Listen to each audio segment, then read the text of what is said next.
ginawa na akong video about dun sa experience ko naman after the operation. Ito naman, itong video na ito is kung paano naman yung way na gumaling, pagalingin yung tahi, yung sugat.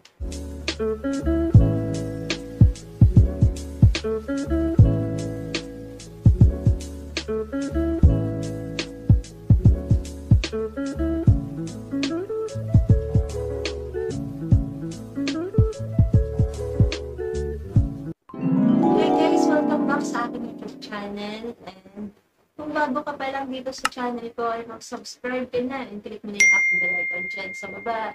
And click mo na rin yung aking join button. For today's video is, ang pag-uusapan naman natin ngayon is kung paano pagalingin o paano pinapagaling ko yung aking tahi. Itong video na ito is para sa mga first time mom at para sa mga cesarean, yung mga mami na CS, yung may mga tahi. Ayan. Kung matatahi ka pa lang, kung mag-CS ka pa lang, watch mo na to and pwedeng makatulong to sa'yo. So, disclaimer lamang po at ito po ay based on my personal experience and based lang din sa aking research. Ayan, na-CS po ako ng 2 beses and share ko po sa inyo yung experience ko po and kung paano po pinagaling yung aking tahi, paano yung pag-alaga po. Kung napapanood nyo sa YouTube, sa kahit saan ng social media yung process, kung paano yung paghiwa sa tummy natin pag nanganak tayo bilang CS. Ayan, para kang kinakatay na baboy, pero huwag kayong mag-alala mamis. Kailangan lang natin is maging matabang and mag-ingat at magpagaling. So, ayun. Ang ibig sabihin, mas madali yung operation process kaysa sa healing process. So, ayun. Dahil nga sa C-section na major surgery, asahan nyo na kapag tapos ng opera ay hindi agad kayo makakatayo.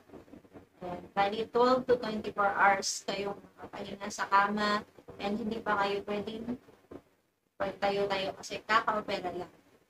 So, ayun, ako nung unang opera sa akin, first time ko, sobrang lakas na naasahan kong painkillers nung nawala yung anesthesia. Ayan, may ginawa na akong video eh. Ito siya, yung pop-up ko na lang. Ayan, bali, ayan, so, iyak ako na iyak na. And may binibigay naman silang drips para hindi ma-dehydrate. Para hydrated tayo. And may catheter din. Pinapasok sa puwerta para sa ihi ng ihi. Ayan, para sa pag-ihi. After 24 hours, after ng operation is, kailangan yung ikilaw-galaw yung inyong katawan. Like, i-stretch yung braso, stretch, and yung ating binti, kailangan natin igalaw-galaw, and kailangan natin makatayo nun. Kung hindi ka man makatayo, edi yung galaw-galaw ka lang. Sasabihin din yun sa iyo sa ward. Advisable din yun. Para yun makabalik yung katawan sa normal. Para makabalik agad yung katawan mo sa normal. So, ayun, sa paglakad mo naman is, kailangan may alalay ka. Siyempre, hindi mo pakakayanin mag-isa. Lalo na tahi ka na operahan, kailangan may nag-aalalay sa'yo. Yung unang step ko sa sahig, bigla akong nahilo. As in, nahilo ako para ako matitibak. And parang magbablockout ako. Buti na lang may nakaalalay na sa akin, nandun yung asawa ko. Ayan, palagi siya mag-alalay. Kasi dalawang beses na akong na-CS. So, ayun. Hindi mo talaga kakayanin mag-isa kapag ito ay na-CS. Lalo na kapag first time mo. So, ayun. Magpaalalay muna ako. Siyempre, pagod na pagod yung katawan mo after the operation. And hindi ka muna pwedeng uminom o kumain. Delay mo muna ng ilang oras. And sasabihin din yun sa'yo sa ward kung pwede ka nang kumain at uminom. And pag kumain ka, yung mga soft diet muna, yung magagaan sa sikmura. And basa-basa lang yung labi. Huwag mong bibiglain ng kain. Kasi sabi doon, kapag nasuka ka, dahil na pag nasuka ka, pwedeng possible bumuka yung masira yung tahi. And kasi sariwa pa. Kaya konti-konti muna yung kain. Ako kasi nangyari sa akin, grabe. Kasi gutom na gutom ako. Ang dami kong kinain. Halos nagpabili ako ng soft drinks. Nagpabili ako ng gusto kong kainin. Ang dami kong kinain pagkatapos ng mga operahan nun. Then nahilo talaga ako. Nahilo. Nagsuka din talaga ako. Puro tubig yung sinusuka ko. So, ayoko nang sumuka kasi nawala yung anesthesia ko nung bigla. Kumain ako, nawala yung anesthesia ko. And then sumuka ako nung sumuka. Sobrang sakit. Natakot ako kasi ang sakit ng tiyan ko. Suka ako nung sumuka. Ayoko nung sumuka. And then ang sakit ng tiyan ko. Parang mabubuksan yung parang ganun yung feeling. Parang mabubuksan yung tahi. Ayan. Nakakatakot. Kaya huwag kayo kakain na sobrang dami. Ano naman yung sex after ng CS ka? Advice ng doktor is mga months bago recovery process pa lang yung ating tahi. And pwede rin mag-cause ng infection or magka-problema sa sugat. Kapag nakipagtalik agad tayo sa ating partner na after natin ng CS, nagre-recover pa lang tayo. Kaya hintay muna ng ilang buwan, sabi ng doktor. Advice din kasi ng doktor na wag munang pagbubuntis. Ayan, pag CS ka, 2 years, 3 years, yan, pwede na ulit sundan. Pero ako maaga na sundan ng baby ko. 1 year lang sundan ako. Ayan, nagkalaro na sila. And kailangan din merong kailangan din mag-control. Kailangan merong gamit ng mga condoms or mga pills. Ayan, kailangan ng protection para hindi agad nabuntis. So, ayan, yung pag-aalaga naman sa tahi na bilang CS is, ayan, araw-araw nililinisan ng asawa ko ng betadine. Basta yun nilalagay sa sugat.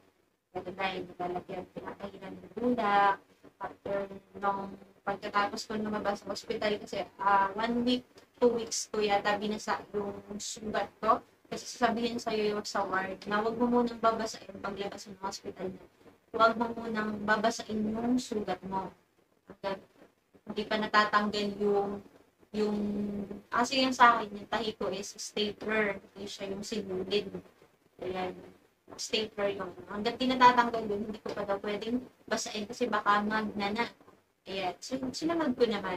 And after 2 weeks, nung nababasa ako na, ayun, pwede ko na iguan, sinasabon ko, maligam-gam, na tubig, nililigo ko kasi mabigla na sobrang nabigla. Sa akin, likod ko dahil nagtok ng anesthesia. Masakit pa rin. So, ayun. Laging nililinisan ng betadine, ng nagulak, nalagyan ng gasa, and yung surgical binder. Kaya lagi ko yung suot pagkakalinis ng sugat ko. Araw-araw yun. Every night, tsaka sa morning, pag naligo ako, nililinisan talaga. Ako sa pagtulog, alaga-alaga ng asawa ko ang sugat ko. Nakapay na 6.